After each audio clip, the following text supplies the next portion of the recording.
Hello everyone, welcome to my YouTube channel MV's code guide. तो हम सीख रहे हैं स्ट्रिंग डेटा टाइप, किस तरीके से हम स्ट्रिंग डेटा टाइप को एनकाउंटर करते हैं जब स्ट्रिंग के अंदर स्पेशल कोड्स होते हैं। ये सब हमने लास्ट लेक्चर में डिस्कस किया था। हमने ये देखा था कि अगर हमें स्ट्रिंग के कैरेक्टर्स को एक्सेस करना होता है तो हमारे पास टू वेज होते हैं। फर्स्ट होता है बाय यूजिंग इंडेक्स और सेकंड होता है by using slice operator. How we can access the characters by using index, इसके लिए ऑलरेडी हम एक लेक्चर अपलोड कर चुके हैं, आप उसे देख लीजिए। आज का हमारा टॉपिक है कि स्लाइस ऑपरेटर यूज करके हम एक स्ट्रिंग के कैरेक्टर्स को कैसे एक्सेस कर सकते हैं। तो बेसिकली हमने पहले भी एक वीडियो डेटा टाइप्स की वीडियो में जब स्ट्रिंग को डिस्कस किया था तो भी स्लाइसिंग का कॉन्सेप्ट थोड़ा सा इंट्रोड्यूस किया था, जिसमें हमने कहा था कि स्लाइस मींस एक टुकड़ा अगर हम एक्सट्रैक्ट करना चाहते हैं एक स्ट्रिंग के अंदर से, तो उसके लिए हम स्लाइसिंग का कॉन्सेप्ट यूज करते हैं। इंडेक्सिंग में हम सिर्फ एक सिंगल कैरेक्टर ही एक्सट्रैक्ट कर पाते हैं, जो ऑलरेडी हम पढ़ चुके हैं। बट स्लाइस में क्या होता है, मोर देन वन कैरेक्टर भी हम एक्सट्रैक्ट कर सकते हैं। स्लाइसिंग का पूरा कॉन्सेप्ट पढ़ने से पहले एक मैं कॉमन एग्जांपल आपको शो करना चाहूंगी। तो ये है स्लाइसिंग की एक कॉमन सी एग्जांपल, जिसमें एक स्लाइस अलग हो रहा है एक पूरे के पूरे पिज्जा में से। तो पिज्जा में से एक स्लाइस अलग कर पा रही हूं मैं। इसी तरीके से अगर मैं इस पूरे के पूरे पिज्जा को एक मेन स्ट्रिंग मानूं तो उसमें से स्लाइस निकालना उसे स्लाइसिंग बोलेंगे, एक स्लाइस अलग कर देना उसे स्लाइसिंग बोलेंगे। उस अकेले स्लाइस को जब हम एक्सट्रैक्ट कर पाते हैं एक स्ट्रिंग में से तो उस पूरे कॉन्सेप्ट को बोलते हैं स्लाइसिंग। ये अकेला एक स्लाइस एक्सट्रैक्ट हो जाएगा। कुछ इस तरीके से मैं शो कर रही हूँ। आई होप अब स्लाइसिंग का कॉन्सेप्ट ज्यादा अच्छे से आप समझ पाएंगे एक टेम्पटिंग एग्जाम्पल के साथ। तो चलिए स्टार्ट करते हैं स्लाइसिंग। तो स्लाइसिंग बेसिकली होता क्या है, कोई भी एक स्लाइस यानी कि टुकड़ा एक मेन स्ट्रिंग में से एक्सट्रैक्ट करना, उसे हम स्लाइसिंग बोलते हैं। जैसे मेरे पास सपोज कोई एक स्ट्रिंग है लर्निंग पाइथन। तो लर्निंग पाइथन के लिए हम देखते हैं कि डायग्राम कैसे बनाएंगे। हम फर्स्ट ऑफ ऑल हम देखेंगे कि लर्निंग पाइथन के लिए ऐसे करके कुछ मेमोरी ब्लॉक्स एलोकेट होंगे, जिनमें एक एक ब्लॉक में एक एक कैरेक्टर्स जाके बैठ जाएगा। और फिर इसके लिए इंडेक्सिंग कैसे होगी, 14 तक इसकी इंडेक्सिंग हो जाएंगी स्टार्टिंग फ्रॉम 0, ये होगी पॉजिटिव इंडेक्सिंग। उसी तरीके से नेगेटिव इंडेक्सिंग भी हो जाएगी, और नेगेटिव इंडेक्सिंग होगी -1 से लेकर -15 तक। ये होती है बैकवर्ड डायरेक्शन से शुरू, यानी -1 से -15। तो जब हम पॉजिटिव की बात करें 0 से शुरू होता है इंडेक्स, और नेगेटिव की बात करें -1 से शुरू होता है। ये हम ऑलरेडी डिस्कस कर चुके हैं। अब लर्निंग पाइथन जो है वो कुछ इस तरीके से रिप्रेजेंट होगा मेमोरी के अंदर। और अगर हमें स्लाइसिंग करनी है तो स्लाइसिंग मतलब एक टुकड़ा चाहिए हमें इस मेन स्ट्रिंग लर्निंग पाइथन से, कुछ एक पर्टिकुलर सब स्ट्रिंग मुझे एक्सट्रैक्ट करनी है। तो मैं क्या करूंगी, स्लाइसिंग यूज करूंगी। अब सपोज मुझे एक्सट्रैक्ट करना है लर्न, लर्न को एक्सट्रैक्ट करना है।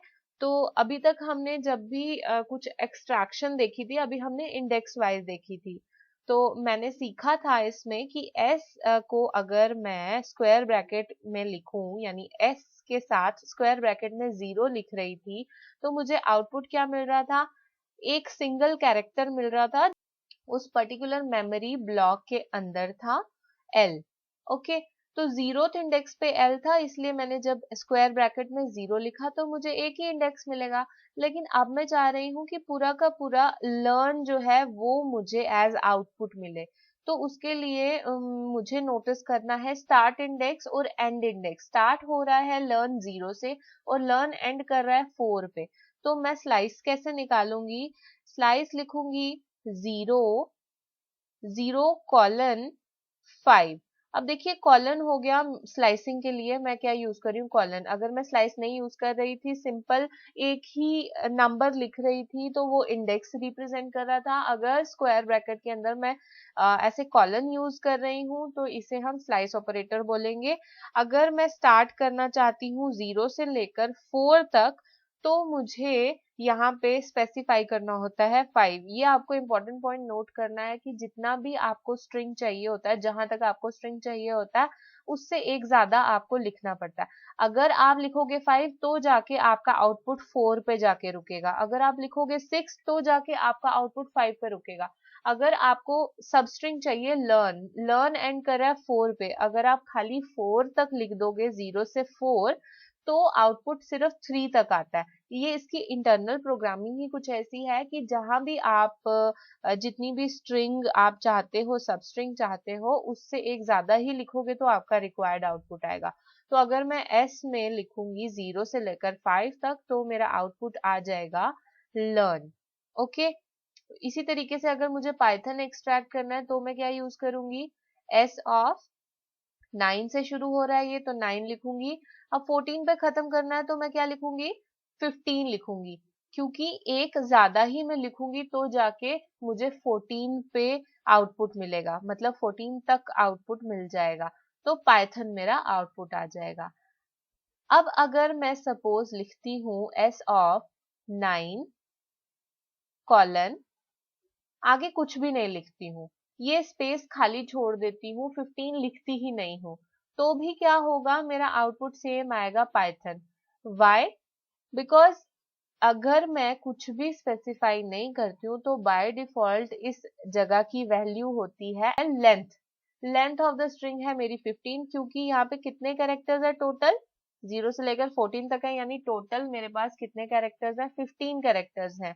तो यहाँ पे बाय डिफॉल्ट क्या वैल्यू आती है, अगर आप स्लाइसिंग में ना एंड वैल्यू ना प्रोवाइड करो तो बाय डिफॉल्ट क्या वैल्यू होती है, लेंथ ऑफ द स्ट्रिंग। तो यहाँ पे ये जो खाली स्पेस है वो रिप्लेस हो जाएगी 15 से और आउटपुट सेम आएगा। जब आपने 9 से 15 चलाया तो जो आउटपुट आया वही आउटपुट अगर आप चलाओगे 9 से और आगे कुछ भी नहीं स्पेसिफाई करोगे तो भी बाय डिफॉल्ट 15 ही कंसीडर होगा, क्योंकि 15 is the length of the string. Okay, आगे बढ़ते हैं, इसका प्रॉपर सिंटेक्स देखते हैं। प्रॉपर सिंटेक्स क्या होता है स्लाइसिंग का, कोई भी जो भी आप वेरिएबल ले रहे हो, स्ट्रिंग वेरिएबल, उसका नाम, देन मुझे स्पेसिफाई करने होती हैं 3 चीजें, बिगिनिंग, एंड और स्टेप। अब स्टेप वैल्यू यहाँ पे नया इंट्रोड्यूस कर रहे हैं एक चीज, अभी तक हम देख रहे थे कि जहां से शुरू हो रहा है वो हो गया बिगिनिंग, जहां पे एंड हो रहा है वो हो गया मेरा एंड वैल्यू। और जो स्टेप होता है, स्टेप का मतलब होता है कि कितना आप आगे बढ़ना जा रहे हो। बाय डिफॉल्ट इसकी वैल्यू भी 1 होती है। अब बाय डिफॉल्ट होता क्या है कि बिगिनिंग की वैल्यू होती है 0, मतलब कि अगर आप कुछ भी स्पेसिफाई नहीं कर रहे हो, कुछ भी नहीं दे रहे हो बिगिनिंग में, तो वैल्यू होती है बाय डिफॉल्ट 0। और स्टेप की वैल्यू ना बाय डिफॉल्ट होती है 1, अगर आप कुछ भी नहीं स्पेसिफाई करो। जैसे अभी जितनी भी हमने प्रीवियस एग्जांपल्स की, 2-3 ही की भले ही, बट जो भी स्लाइसिंग की एग्जांपल्स अभी तक हमने की उसमें हमने स्टेप वैल्यू कुछ भी नहीं लिखी थी। जब हम कुछ भी नहीं लिखते हैं step value, it's default value is 1, तो बाय डिफॉल्ट वो स्टेप वैल्यू 1 ही कंसीडर की जाती है।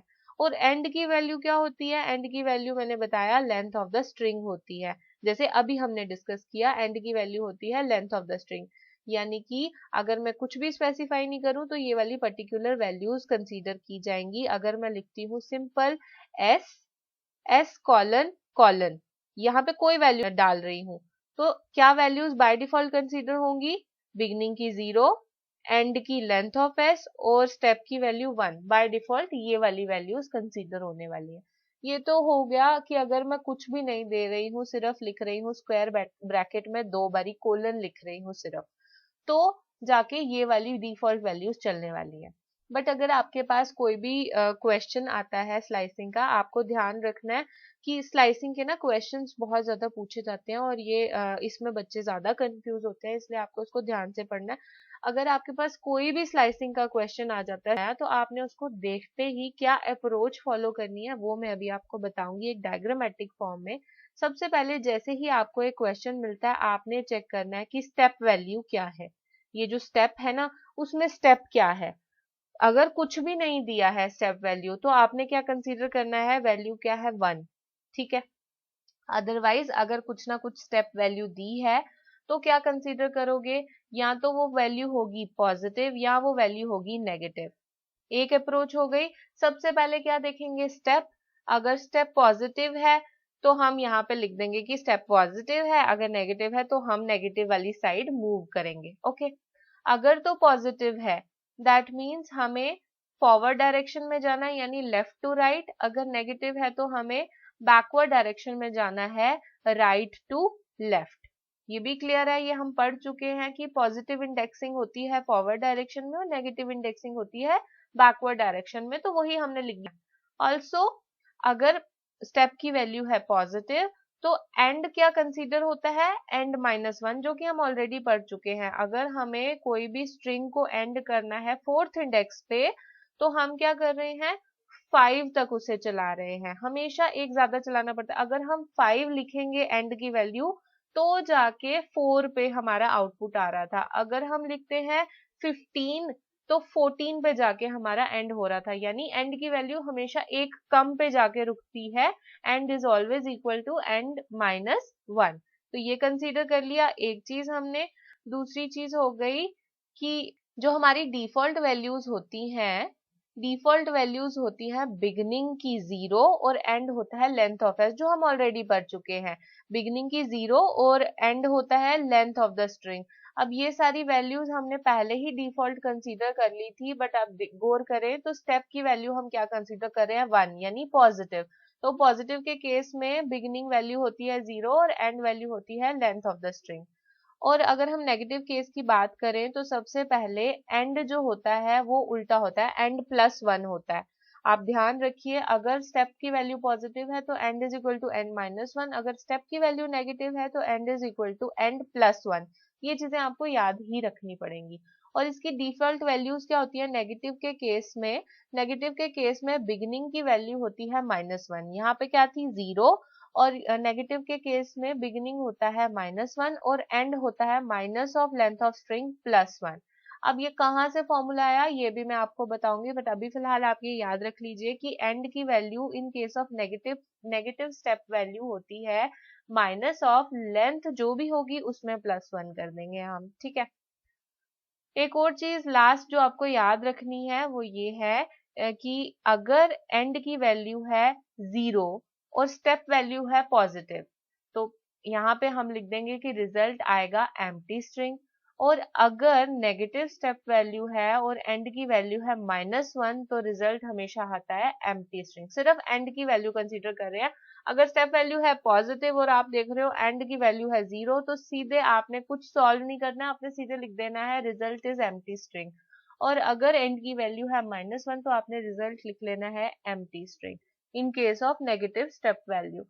अब यही कुछ इंफॉर्मेशन को यूज करके आप सारे के सारे स्लाइसिंग के क्वेश्चंस को आराम से सॉल्व कर सकते हो, अगर आप ये वाला कुछ एक जो चार्ट मैंने बनाया है ये आप याद कर लेते हैं तो। अब पॉजिटिव की जो भी वैल्यूज हैं, पॉजिटिव की वैल्यू ऑलरेडी हम डिस्कस कर चुके हैं कि बिगिनिंग होती है 0, एंड होता है लेंथ ऑफ एस, तो यहाँ पे आपको प्रॉब्लम आई नहीं क्योंकि आप ऑलरेडी ये कर चुके हैं क्वेश्चंस, तो इसमें आपको कंफ्यूजन नहीं आएगा। कंफ्यूजन आता है मोस्टली बच्चों को नेगेटिव के केस में, तो इसके लिए मैं एक स्पेशल एग्जांपल यूज कर रही हूँ आपके सामने। ये एग्जाम्पल है मेरे पास और इसमें मैंने क्या यूज किया है आप देखिए, एक स्ट्रिंग ली है पाइथन। अब यहाँ पे ना हम नेगेटिव का केस डिस्कस करने वाले हैं और ये सारी वैल्यूज, ये एंड की वैल्यू कहाँ से आई ये भी डिस्कस करेंगे। तो आप कंसीडर कीजिए ये एग्जाम्पल। पाइथन मेरे पास एक स्ट्रिंग है जो कि 6 ब्लॉक्स ऑफ मेमोरी लेगा, ये हम ऑलरेडी डिस्कस कर चुके हैं। 6 blocks of memory and each block is going to have a single character, और वैसे ही इसकी पॉजिटिव और नेगेटिव इंडेक्सिंग होगी। अगर मेरे पास अब क्वेश्चन है s ऑफ 5:2:-1, तो सबसे पहले मेरी अप्रोच क्या होगी, कोई भी क्वेश्चन देखते हैं राइट अवे मुझे चेक करना है कि स्टेप वैल्यू क्या है। स्टेप वैल्यू है नेगेटिव, तो मैंने नेगेटिव के लिए क्या करना होता है, बैकवर्ड डायरेक्शन में चलना होता है। बैकवर्ड डायरेक्शन में चलना होता है। अब मैं देखूंगी कि बिगिनिंग वैल्यू क्या है, बिगिनिंग वैल्यू है 5, ये मिल गया मुझे 5। मुझे चलना किस डायरेक्शन में है, बैकवर्ड डायरेक्शन में चलना है। और एंड कहाँ करना है, 2। अब एंड की वैल्यू पाइथन में अगर स्टेप की वैल्यू नेगेटिव है तो end is going to be considered as end +1। अगर यहाँ 2 लिखा है तो मुझे कहाँ तक जाना होगा, एंड +1 यानी 3 तक। तो आउटपुट कैसा आएगा, बैकवर्ड डायरेक्शन में चलते हुए starting from 5 I have to go till 3, not 2, because 2 + 1 is 3। तो NOH, ये मेरा आउटपुट आ जाएगा NOH। ठीक है, इसे आप ऐसे भी कह सकते हैं कि जब आप नेगेटिव की तरफ मूव कर रहे हैं तो भी आप एक कम पे ही रुक रहे हैं, यानी एक से पहले ही रुक रहे हैं। अगर आप पॉजिटिव की तरफ भी मूव करते हैं तो भी आप एक पहले पे रुक जाते हैं, जो भी एंड वैल्यू होगी उससे एक पहले पे रुकते हैं। वैसे ही अगर आप बैकवर्ड डायरेक्शन में भी मूव कर रहे हैं तो भी एक पहले पे ही रुकेंगे। बट अगर ये फॉर्मूला वाइज देखा जाए तो ज्यादा इजी रहता है। अगर नेगेटिव है तो नेगेटिव के केस में n = n+1, एंड की वैल्यू है 2, 2 + 3 तक मुझे रुकना है, आउटपुट आ जाएगा NOH। एक और एग्जांपल देखते हैं। अगर मैं लेती हूँ बिगिनिंग वैल्यू 5, एंड वैल्यू 0 और अगेन स्टेप वैल्यू क्या है -1। जब स्टेप वैल्यू -1 है मुझे जाना है बैकवर्ड डायरेक्शन में।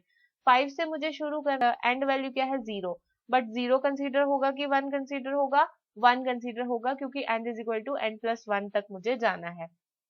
तो 5 से लेकर 1 तक जो है वो आउटपुट आ जाएगा NOHTY। तो ये हो गया मेरा आउटपुट। वैसे ही अगर मैं लिखती हूँ 5 और यहाँ पे नेगेटिव लिख रही हूँ, ये मैंने एक मिक्सचर क्रिएट कर दिया, तो -1 ही मेरा स्टेप है और बिगिन कर रही हूँ मैं 5 से, एंड वैल्यू है -5। Now -5 + 1 is -4। तो मुझे कहाँ तक चलना होगा? -5 से लेकर -4 तक चलना होगा।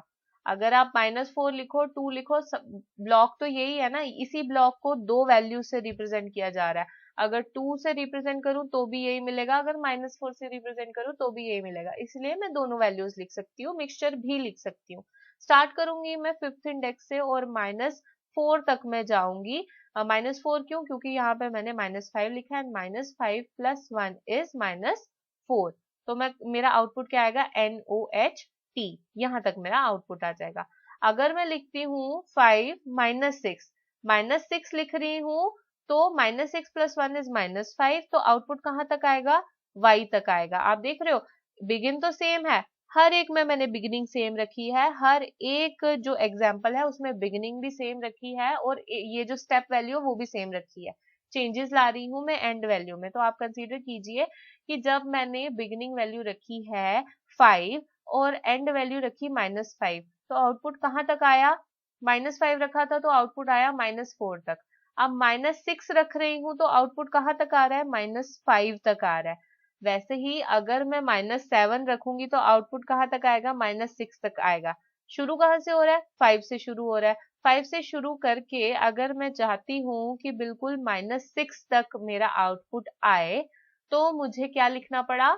-7 लिखना पड़ा। और आप देख रहे हो पूरा का पूरा जो मेरे पास जो मेन स्ट्रिंग है पाइथन उसका रिवर्स आ गया। तो मैं कह सकती हूँ कि अगर मुझे अपनी मेन स्ट्रिंग को रिवर्स में प्रिंट करवाना है तो उसके लिए मेरे पास क्या स्लाइसिंग यूज हो गई? मैंने यूज किया बिगिन इंडेक्स। बिगिन इंडेक्स को रख दिया यहाँ पे 5 और ये -7 रखा और स्टेप वैल्यू रखी -1। तो मेरे पास रिवर्स ऑफ द स्ट्रिंग आ गया। ऑल्सो एक और चीज है कि हम क्या डिस्कस कर रहे थे, डिफॉल्ट वैल्यू ऑफ एंड क्या होती है। यानी अगर आप कुछ भी वैल्यू स्पेसिफाई ना करो तो डिफॉल्ट वैल्यू क्या होती है इन केस ऑफ नेगेटिव। देखो अगर यहाँ पे स्टेप वैल्यू नेगेटिव ही है और अगर मैं यहाँ पे कुछ भी स्पेसिफाई नहीं करती ना इस वैल्यू की जगह, तो भी इस जगह क्या आता? -7 आता। क्यों आता? देखो लेंथ क्या है? 6, ये हमने कैलकुलेट करके रखी है, लेंथ है 6, 6 + 1 is 7 एंड -7 बाय डिफॉल्ट मेरी एंड वैल्यू कैलकुलेट होती।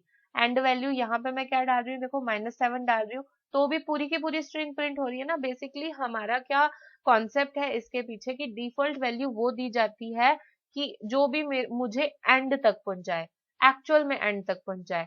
तो यहाँ पे अगर मैं राइट से शुरू करती हूँ तो एंड तक अगर मैं पहुंचना चाहती हूँ तो क्या लॉजिक लग रहा है? -7 का लग रहा है ना। तो -7 तक अगर मैं लिखूंगी तो मैं जाके एंड तक पहुंच पाऊंगी इस स्ट्रिंग के, फ्रॉम राइट टू लेफ्ट तक। लेफ्ट के एंड में पहुंचने के लिए मुझे -7 लिखना पड़ रहा है और ये -7 इस फॉर्मूला से भी आ सकता है, that is length of s+1, और उसे अगर मैं माइनस में लिखूं तो ये इसकी डिफॉल्ट वैल्यू भी बनती है। तो ये हमारा एक काइंड ऑफ प्रूफ भी हो गया इस वाले फॉर्मूला के लिए। खैर आपको ये पूरा का पूरा जो चार्ट है, इस चार्ट को पूरा लर्न करना है, और जैसे जैसे आप इसके क्वेश्चंस प्रैक्टिस करेंगे तो आप इससे बहुत इजीली सॉल्व कर पाएंगे, कुछ आपको इतना ज्यादा डिफिकल्ट नहीं लगने वाला है। अगेन हम कुछ क्वेश्चन सॉल्व करते हैं। सपोज मेरे पास एक स्लाइसिंग का क्वेश्चन है जिसमें बिगिन है 1, एंड है 11 और स्टेप वैल्यू है 1। तो जैसे ही मैं देख लेती हूँ स्टेप वैल्यू क्या है, स्टेप वैल्यू है पॉजिटिव। ओके, तो बिगिनिंग क्या है 1। अब मैं ढूंढूंगी 1 कहाँ पे है, 1 मिल गया मुझे। तो एंड की वैल्यू कैसे कैलकुलेट होती है, end is equal to end minus 1, तो एंड की वैल्यू कैलकुलेट हो जाएगी 10। अब मैं ढूंढूंगी 10 कहाँ पे है, 10 मिल गया मुझे यहाँ पे, और 1 से लेकर 10 तक जो भी वैल्यूज होंगी वो मुझे आउटपुट में मिल जाएंगी। अर्निंग पाई, ई से शुरू हो रहा है, जितनी भी वैल्यूज हैं सारी की सारी प्रिंट हो रही है ना वाई तक, तो 1 से लेकर 10 तक सारा आउटपुट आ जाएगा। अब सपोज मेरे पास सेम क्वेश्चन है बट सारे के सारे जो वैल्यूज हैं वो नेगेटिव में मैं कर देती हूँ। -1, -11 और -1 हो गई स्टेप वैल्यू। अब स्टेप वैल्यू है नेगेटिव, यानी मुझे बैकवर्ड डायरेक्शन में मूव करना है। -1 में ढूंढूंगी, -1 कहाँ पे है, -1 मुझे मिल गया। एंड की वैल्यू होती है नेगेटिव के केस में, स्टेप वैल्यू नेगेटिव है तो end is equal to n plus 1, तो एंड क्या मिल जाएगा मुझे, -11 + 1 इज -10। अब मैं ढूंढूंगी -10, तो मुझे -11 तक नहीं जाना है, 11 से पहले ही रुक जाना है, ये मैंने गलती से यहाँ पे मार्क कर दिया है। तो -11 तक मुझे नहीं जाना है, -10 पे ही मुझे रुक जाना है। और आउटपुट क्या आएगा, रिवर्स में आएगा, यहाँ से शुरू होगा क्योंकि मैं नेगेटिव स्टेपिंग की बात कर रही हूँ। जब भी स्टेप वैल्यू नेगेटिव है तो बैकवर्ड डायरेक्शन में मूव करेंगे, तो आउटपुट क्या आएगा, एन से शुरू होते हुए आई तक जितनी भी वैल्यूज हैं सारी की सारी प्रिंट होंगी रिवर्स ऑर्डर में, यहाँ से शुरू होंगी एन से और आई तक प्रिंट हो जाएंगी। वैसे ही एक और एग्जाम्पल लेते हैं। सपोज मेरे पास ये क्वेश्चन है जिसमें -1 है बिगिनिंग, एंड है -11 और स्टेप वैल्यू है पॉजिटिव। पॉजिटिव है यानी एंड को कैसे कैलकुलेट करेंगे, end is equal to end -1, तो एंड वैल्यू क्या आ गई, -12, यानी मुझे -1 से कहाँ तक जाना है, ये है मेरा -1, कहाँ तक जाना है मुझे, -12 तक। तो आप सोच रहे होंगे आउटपुट आएगा n से लेकर r तक, बट आउटपुट क्या आता है, आउटपुट देख लीजिए, आउटपुट आएगा एम्प्टी स्ट्रिंग। एम्प्टी स्ट्रिंग क्यों आउटपुट आ रहा है, क्योंकि देखिए मेरे पास है स्टेप वैल्यू पॉजिटिव, और पॉजिटिव के केस में हमेशा हम मूव करते हैं फॉरवर्ड डायरेक्शन में, यानी लेफ्ट से राइट की तरफ जाते हैं।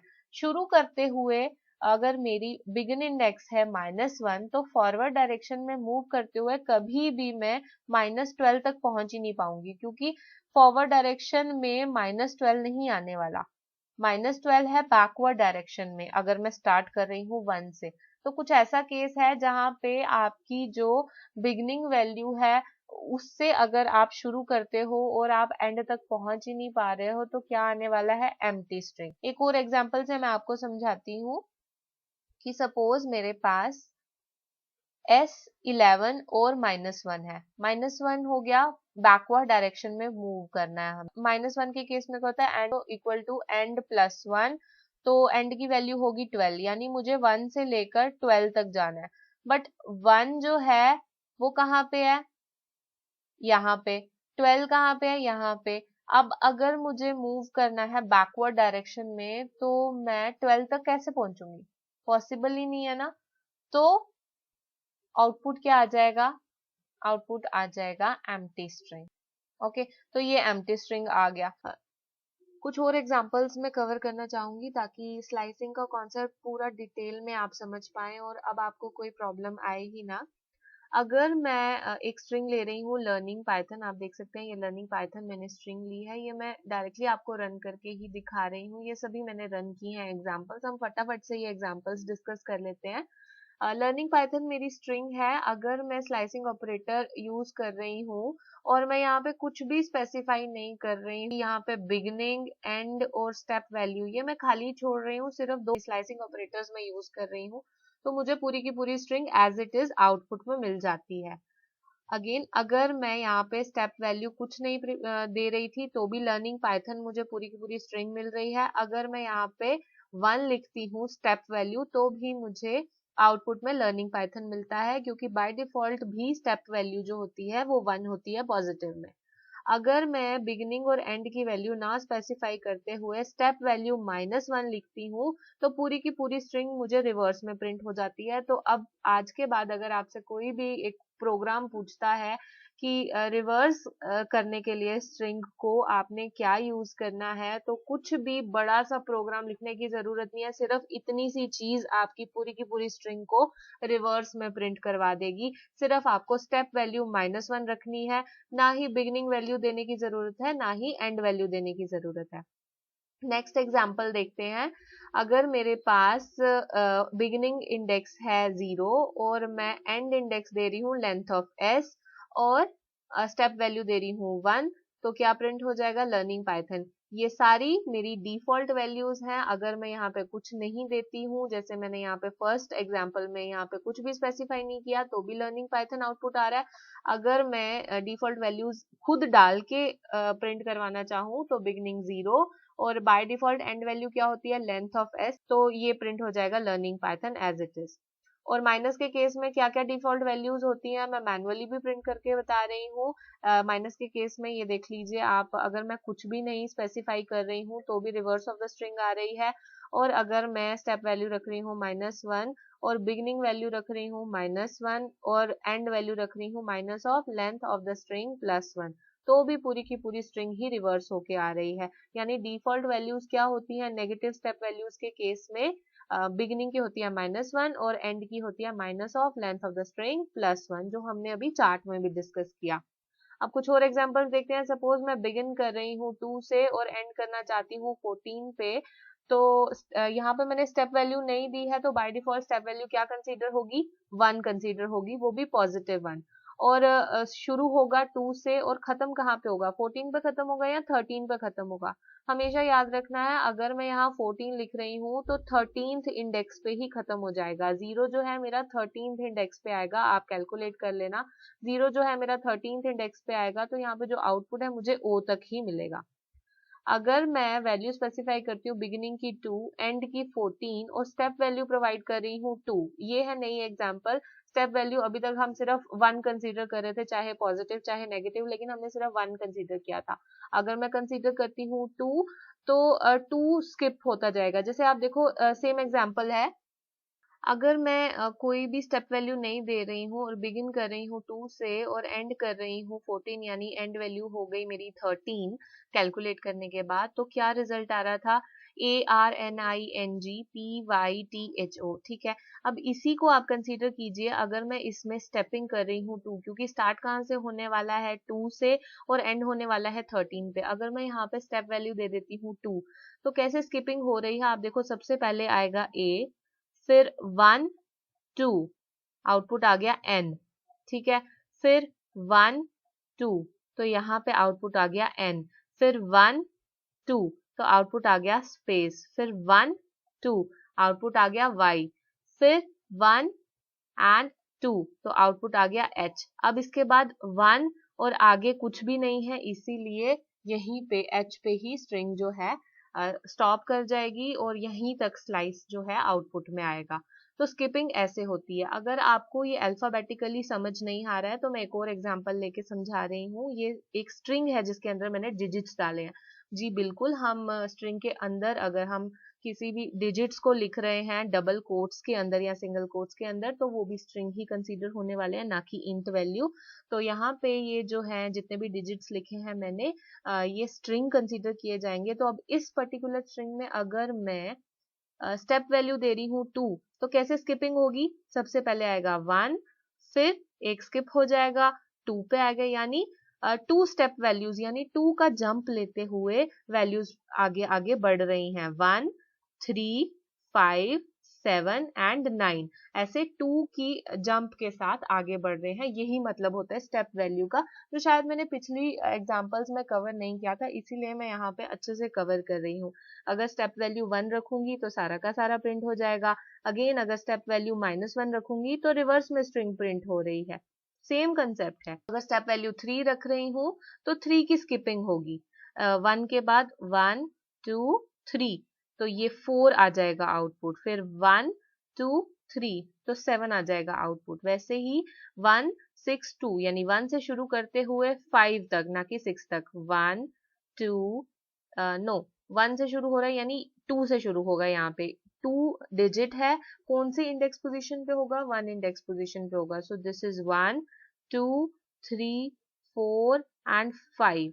यहाँ तक 2 से लेकर 6 तक जो है ये मेरी इंडेक्स पोजीशंस होंगी इस पर्टिकुलर स्लाइस के लिए। बट इसमें मैं स्किपिंग कौन सी कर रही हूँ? 2 स्टेप्स की स्किपिंग कर रही हूँ, या मैं कह सकती हूँ 2 स्टेप्स की जंपिंग कर रही हूँ। स्किपिंग नहीं, स्किपिंग से कंफ्यूज हो जाएंगे, जंपिंग कर रही हूँ 2 स्टेप्स की। तो क्या होगा? सबसे पहले प्रिंट होगा 2, देन 1 एंड 2 4, 1 एंड 2 6। तो ये मेरा आउटपुट आ जाएगा।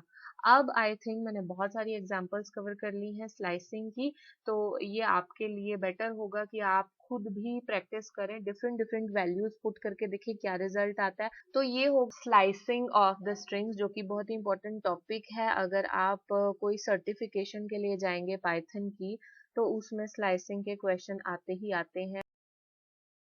आगे बढ़ते हैं मैथमेटिकल ऑपरेटर्स के ऊपर। मैथमेटिकल ऑपरेटर्स जो यूज होते हैं स्ट्रिंग्स के अंदर, वो दो ऑपरेटर्स होते हैं, प्लस और स्टार ऑपरेटर।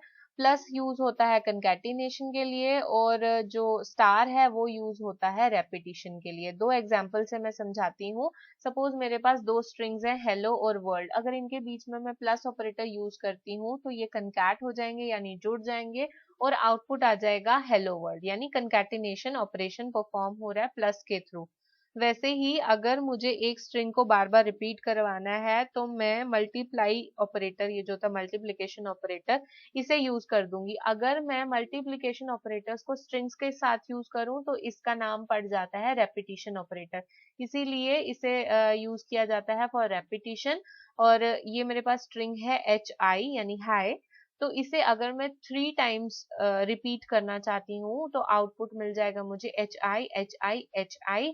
और इसके लिए एक स्पेसिफिकेशन होती है कि अगर आपके पास प्लस ऑपरेटर है तो दोनों जो ऑपरेंड्स होते हैं वो स्ट्रिंग डेटा टाइप के ही होने चाहिए। ये ऑपरेंड्स का मतलब होता है जो भी ऑपरेटर के साथ आप जिन पे ऑपरेशंस परफॉर्म कर रहे होते हो उसे ऑपरेंड बोलते हैं। तो यहाँ पे हेलो और वर्ल्ड, ये जो मेरी दोनों स्ट्रिंग्स हैं, ये दोनों ऑपरेंड्स हैं, और ये जो दोनों ऑपरेंड्स हैं ये स्ट्रिंग डेटा टाइप के ही होने चाहिए, तभी जाके कंकैटिनेशन परफॉर्म होती है।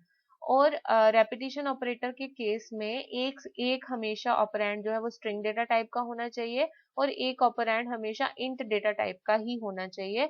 अगर आप रेपिटिशन ऑपरेटर यूज कर रहे हो और दोनों ऑपरेंड स्ट्रिंग डेटा टाइप के होंगे तो रेपिटिशन परफॉर्म नहीं हो सकती है और आपको एरर शो किया जाएगा। बात करते हैं चेकिंग मेंबरशिप की। हमारे पास स्ट्रिंग में मेंबरशिप चेक करने के लिए भी ऑपरेटर्स होते हैं, इन और नॉट इन। सपोज मेरे पास एक स्ट्रिंग है learning Python is very easy, और मैं चेक करना चाहती हूँ कि इस पर्टिकुलर स्ट्रिंग में वर्ड जो है, इजी वर्ड जो है वो है कि नहीं है, तो मैं यूज कर सकती हूँ इन ऑपरेटर का। अगर मैं चेक करना चाहूँ कि ये जो स्ट्रिंग है easy, is that present in S और नॉट, तो मैं ऐसे लिखूंगी, कुछ इस तरीके से लिखूंगी इन करके, तो मुझे ट्रू प्रिंट हो जाएगा, क्योंकि इस पर्टिकुलर स्ट्रिंग में इजी वर्ड एग्जिस्ट कर रहा है, इसीलिए ट्रू प्रिंट हो गया। अगर मैं चेक करना चाहती हूँ कि प्रेजेंट नहीं है, मतलब उल्टा नॉट इन, तो if difficult word is not present in S, that is also true because difficult word is not present in this particular string. So this is checking membership, and in और not in हमारे membership operators होते हैं। इसे आप loops में भी use करते हो। मैं ऑलरेडी एक प्रोग्राम लिखवा चुकी हूँ जिसमें मैंने in ऑपरेटर का यूज किया है, तो वो भी membership ऑपरेटर ही मैं यूज कर रही हूँ। सो नेक्स्ट टॉपिक है आपका comparison of strings. Comparison of strings हम करते हैं पाइथन में कंपैरिजन ऑपरेटर्स यूज करके। ये मैं एक प्रोग्राम लिख रही हूँ। सपोज मैं दो स्ट्रिंग्स इनपुट करवाती हूँ S1 और S2 नाम से। ये मैं दोनों स्ट्रिंग्स यूजर से इनपुट करवाऊंगी और इनका कंपैरिजन करके देखूंगी कि कौन सी स्ट्रिंग बड़ी है, कौन सी छोटी है। तो इसके लिए मैं इफ कंडीशन यूज कर रही हूँ। अगर तो वो इक्वल है तो प्रिंट हो जाएगा इक्वल स्ट्रिंग्स, तो इसके लिए मैं इक्वालिटी ऑपरेटर यूज कर रही हूँ। अगर S1 बड़ी है तो मैं ग्रेटर ऑपरेटर यूज कर रही हूँ और प्रिंट करवा रही हूँ S1 is greater than S2, और एल्स मैं प्रिंट करवा रही हूँ S2 is greater than S1। अब मैं इसे रन करके देखती हूँ। इजी सा प्रोग्राम है ये। अगर स्ट्रिंग 1 सपोज मैं ले रही हूँ एप्पल और मैं स्ट्रिंग 2 ले रही हूँ बैट, तो आप देख सकते हैं आउटपुट क्या आ रहा है, S2 is greater than S1। अब ध्यान देने वाली बात ये है कि देखने में तो लग रहा है कि स्ट्रिंग 1 बड़ी है और स्ट्रिंग 2 छोटी है, तो यहाँ पे आउटपुट ऐसा क्यों आया कि S2 is greater than S1?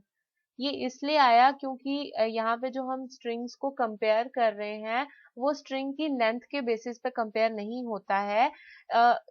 Strings में जो भी कैरेक्टर्स हैं उनकी ASCII वैल्यूज कंपेयर की जाती हैं। ASCII value of A is 97 and ASCII value of B is 98। तो A और B में से बड़ा कौन हुआ? B बड़ा होता है अकॉर्डिंग टू ASCII वैल्यू। इसीलिए ये जो स्ट्रिंग नंबर 2 है that is considered to be greater than S1, ना कि लेंथ के बेसिस पे। मतलब कंपैरिजन किस पे, कौन से बेसिस पे हो रहा है? ASCII वैल्यूज के बेसिस पे हो रहा है। एक और एग्जांपल चेक करते हैं, आपको क्लियर हो जाएगा ज्यादा। मैं एप्पल लिख रही हूँ, यहाँ पे दूसरी स्ट्रिंग में भी मैं एप्पल ही प्रिंट करवा रही हूँ, तो देखो S1 is greater than S2, क्योंकि जो ये जो लोअर केस के अल्फाबेट्स होते हैं इनकी ASCII वैल्यू स्टार्ट होती है 97 से। A की ASCII वैल्यू होती है 97 और कैपिटल A की ASCII वैल्यू होती है 65। उस हिसाब से ये जो लोअर केस में एप्पल है ये कंसीडर की जाएगी ग्रेटर देन स्ट्रिंग 2। अब यहाँ पे ASCII वैल्यूज की बात हो ही रही है तो मैं आपको दो फंक्शंस बताना चाहूंगी जिनकी मदद से हमें ASCII वैल्यूज का पता लगता है। अगर मैं किसी भी अल्फाबेट की ASCII वैल्यू जानना चाहती हूँ तो मेरे पास एक फंक्शन होता है ORD। इसका पूरा फुल फॉर्म होता है ऑर्डिनल। अगर मैं किसी भी अल्फाबेट का ऑर्डिनल वैल्यू जानना चाहती हूँ तो मैं लिखूंगी ORD और उसमें वो अल्फाबेट डाल दूंगी एज एन आर्ग्यूमेंट जिसका मुझे ASCII वैल्यू जानना है।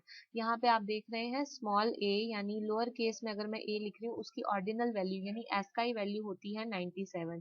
वैसे ही अगर मैं CHR फंक्शन यूज करती हूँ और लिखती हूँ 97 तो आप देख रहे हो मुझे कैरेक्टर मिल रहा है a, यानी the character representation of the digit 97। जो 97 है इंटरनली अगर उसकी कैरेक्टर रिप्रेजेंटेशन देखी जाए तो वो होती है स्मॉल a, और एक कैरेक्टर स्मॉल a जो है उसकी ASCII वैल्यू होती है 97। तो ASCII वैल्यू जानने के लिए ऑर्डिनल यूज कर सकते हैं और एक एक नॉर्मल डिजिट जिसकी मुझे कैरेक्टर रिप्रेजेंटेशन जाननी है उसके लिए मैं CHR फंक्शन यूज करती हूँ। CHR means character. इसमें आप कोई भी कैरेक्टर डाल के देख सकते हैं, कोई भी ऑर्डिनल वैल्यू डाल के देख सकते हैं। सपोज मुझे Z की जाननी है तो ये हो जाएगा ORD ऑफ कैपिटल A, क्या होता है वो भी आप देख सकते हो, कैपिटल A 65 से शुरू होता है। इसी वजह से जब हम A को कंपेयर करते हैं, सपोज मेरे पास एक अल्फाबेट है A और मैं इससे कंपेयर कर रही हूँ ग्रेटर देन ऑपरेटर से और मैं स्मॉल a लिख रही हूँ, a लिखा मैंने और मैं इससे कंपैरिजन ऑपरेटर यूज करके कंपेयर कर रही हूँ ग्रेटर देन है कि नहीं है, किससे? a से। तो ये कैसे कंपेयर होगा, किसके बेसिस पे हो रहा है? ASCII वैल्यूज के बेसिस पे हो रहा है। और ASCII वैल्यू क्या है? ASCII वैल्यू कैपिटल A की है 65 और ASCII वैल्यू है स्मॉल a की 97। इसीलिए ये this capital A is not greater than small a, तो मुझे आउटपुट मिल रहा है फॉल्स। यही मैं यूज कर रही हूँ अभी जो प्रोग्राम मैंने आपको बताया उस चीज में। सो दिस इज इट, आज का टॉपिक हम यहीं पे कंप्लीट कर रहे हैं। स्लाइसिंग का कॉन्सेप्ट हमने डिटेल में कवर किया है along with some few operators जो कि हम स्ट्रिंग में यूज कर सकते हैं। मैथमेटिकल और रेपिटेशन ऑपरेटर दोनों कवर कर लिए हैं, साथ ही साथ कंपैरिजन ऑफ स्ट्रिंग्स भी देखा है। बट डिटेल में डिस्कस किया है इस पूरे के पूरे लेक्चर में हमने स्लाइसिंग को। स्लाइसिंग बहुत इंपॉर्टेंट है, मैंने रिपीटेडली इस वीडियो में आपसे कहा है कि स्लाइसिंग बहुत इंपॉर्टेंट है, तो इसे प्लीज ध्यान से समझ लीजिएगा। If you're having fun learning with me, please like my videos and subscribe to my channel MV's Code Guide. Please keep learning and keep supporting. Thank you.